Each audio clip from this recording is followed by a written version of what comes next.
Praise the Lord, glory to God. Today is good afternoon everyone. Today is May 12, 2024. Okay, so today is Mother's Day by the grace of God. First, we will pray. Let us pray. Father God in heaven, once again we are here before you. Thanking you for keeping us alive. Thank you for the air we breathe. Thank you for our family that serve as our joy and strength. We know we cannot live alone. No man is an island. Thank you for giving us the beauty of life. A life we fail to love, to treasure. This life should be precious as it comes from you. You are the giver of life. Father God, please stop us from destroying our lives. Stop us from doing evil things. Stop us for letting ourselves away from your presence. Father God, we need you in our life. Have mercy on us. Teach us to obey everything that you have commanded. You are the God and we are only your servants. Heavenly Father, comfort us from this cruel world that is trying to destroy us. We need peace in our life, in our family, in our surroundings. Thank you, Father. We pray all of this in Jesus' mighty name. Amen. Glory to God. And we'll greet happy birthday. Happy birthday to Joanne Mortel. Happy birthday to Brother Benedict Romero. Happy birthday to Bart Andaya Valdez. Happy birthday to Ruth Lian, to Zara. Happy birthday to Brother Jerry Olog Santiago Zonyo. Happy birthday to Brother Pins Lloydy. Happy birthday to Jatnel Reyes. Okay, it's done. Happy birthday to all the celebrants which I mentioned and to all the celebrants today, May 12, 2024. Really how time flies, okay? So we are in the middle of May. May God bless all of you, and even you're not in my friends list. Happy birthday if you are celebrating your birthday today, May 12, 2024.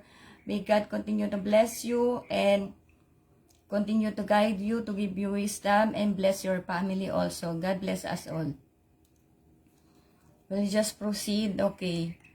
I told you we will be like, a little bit early today. And, wait, my mouse not working. Happy Mother's Day to my mom, who is in heaven. Love you, Nay. We are so grateful to God for your life.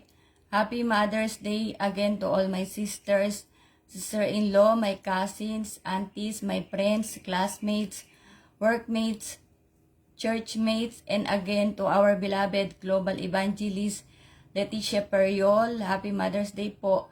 Nothing beats the work of a mom. 24/7 she is working. Mothers can be called as heroes also because of the never-ending battles they have to go through. It starts with the 9 months pregnancy, labor after giving birth until the child grew, and even when she will have, wait, my mouse not working properly, and even when she will have grandchildren. She never stops working. She is so tired yet still able to smile because of the love in her heart. We must put love in everything we do so that we will not feel exhausted or tired. God bless all mothers around the globe. Glory to God. And again, thank you for everyone who's continuously supporting me, watching my live, my videos, my reels. Okay, glory to God. Okay, it's like, my energy is coming and going. Home Free Global Crusade 15 today at 4 p.m. in Dagupan, CSI Stadia. Peace Talks. All of us needs peace. I am inviting everyone, especially the people here in Dagupan, to hear the powerful message from God that will be delivered by our beloved DEM, Deputy Executive Minister, Bishop Jonathan Periol. God bless Brother Raydan Porquita. God bless God bless you. And for all the people who's watching, supporting, God bless all of you. I praise and thank God, though my son Jaron is not fully understand what is tithing, ikasampung bahagi or 10%. But whenever I will tell him, give, he will do it without complaint. Just a while ago, he sent me a message, Mommy, I gave tithes as what you told me. By heart, I gave, Mommy. I want to share this verse again. In Malachi 3:10, in the NIV version, bring the whole tithes into the storehouse, that there may be food in my house. Test me on this, says the Lord Almighty, and see if I will not throw open the floodgates of heaven and pour out so much blessing that there will not be room enough to store it. In Tagalog also, I took Malakias 3:10, dalhin nyo ang buong ikasampung bahagi sa kamalig upang magkaroon ng pagkain sa aking bahay, upang magkaroon ng pagkain sa aking bahay, at subukin nyo ako ngayon sa bagay na ito. Sabi ng Panginoon ng mga hukbo, kung hindi ko bubuksan sa inyo ang mga dungawan sa langit at ihuhulog ko sa inyo ang isang pagpapala na walang sapat na silid na kalalagyan. Glory to God. For all of us, especially those people who has a lot of obligations, a lot of trials we are facing, we may find this commandment of God is very hard because many of us live since birth that this commandment to give the 10% of everything we earn is not properly introduced to us. That is why for us, we thought of this commandment is very hard. If we really love God, nothing is hard to give or to do for God. I remember one post I shared yesterday. I will say it in Tagalog and credit to the owner of that post. Kapag tunay mong naintindihan ang ginawa ni Kristo sa krus ng Kalbaryo, walang discouragement, walang pagod at puyat, walang pagsubok o problema at walang sinuman ang makapagpapatigil sa iyo sa paglilikod mo sa Kanya. If you fully understand what Jesus Christ did for us in the cross of Calvary, there is no discouragement. You will not get tired.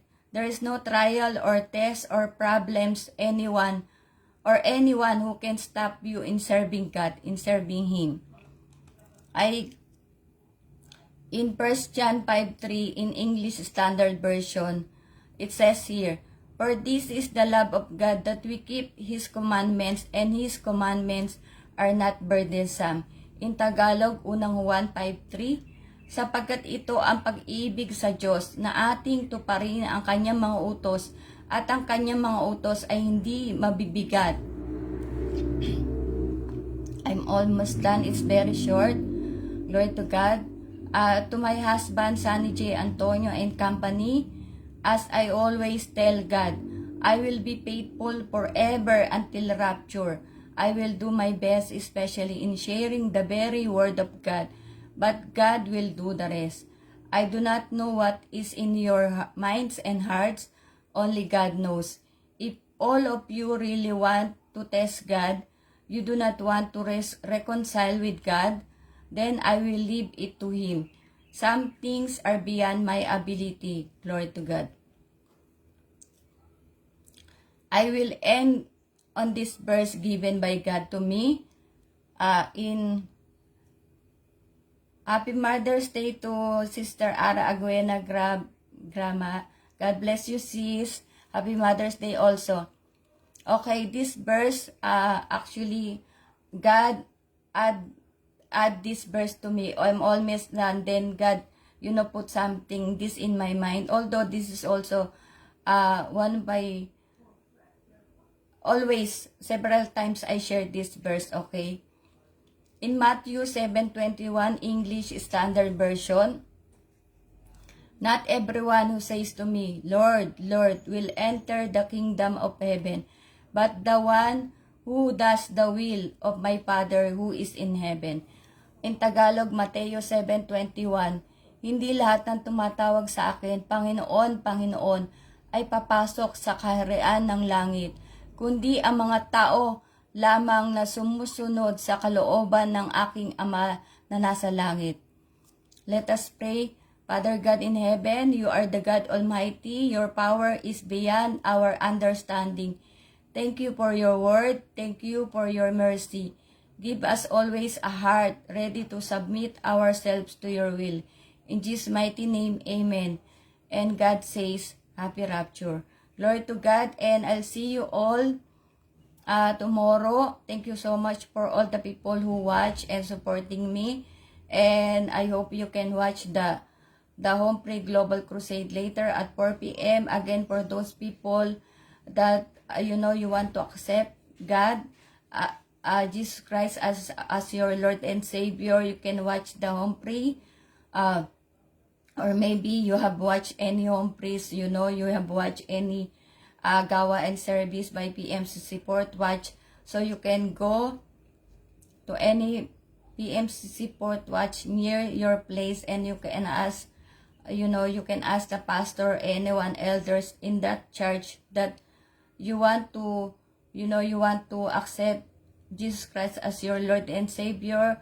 You will repent, or maybe you repented and you want to accept baptism, so that you will be, God will add you in His church, and by the grace of God, you will still time to know our God, our Lord and Savior, and of course, you will be included in the rapture, okay? But you have to serve God faithfully, okay? So God bless us all. See you all tomorrow again. Happy Mother's Day to all the mothers around the globe. Glory to God.